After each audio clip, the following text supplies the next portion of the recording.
ቀበሌው ዱማ ቀበሌ ነው ያንተ ስም? ዳንገሮ አለው። እሺ የድርጅቱ ማን ነው የሚባለው? ቪኤስኤፍ ጀርመኒ። እሺ ምንድነው ለእናንተ ያደረገላችሁ? ጀመራ ስልጠና መጥቶ ተካፈልና ከዛ ማሳ ተዘጋጀ ተባለ። ማሳ ስልጠና በምንድን ነው ስልጠና የተሰጠው? ስልጠና የተሰጠው በቆሎ እና የተወረደ ሙሉ በቆሎና ሽንኩርት ጎራ ተገዝቶ ነበር።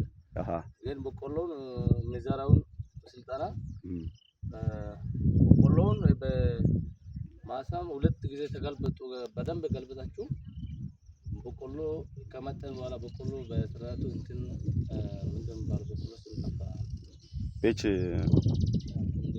መልካሳ 2 መልካሳ 2 እሱን ስልጠና ሰጥቶ ከዛ በኋላ ዘር እናመጣለን አሉ። ዘር እናመጣለን ያለው። እሺ ቆይቼ እኛ ማሳ አዘጋጃቸው እናንተ? በቃ ዘር መጥቷልና ዘር ስንት መጣ? አሁን ለአንተ ስንት ነው ዘር የተሰጠው?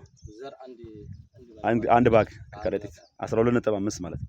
እና የስንት ሄክታር ነው? ግማሽ ሄክታር ሄክታር ግማሽ ነው የዘራችሁት። ከዘራ ምን ያህል ጊዜ ሆነ? አንድ ሳምንት ግማሽ ሆኗል።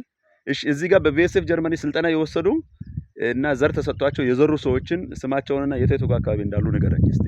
ዘጋ ግማሽ ዳና ስለሚዘሩ በጀማራ ቀደም ብሎ ዘሩት አቶ ዳንገሮ አለው ያንተ ቆራዮ አውኖ እዛ ጋር ነው።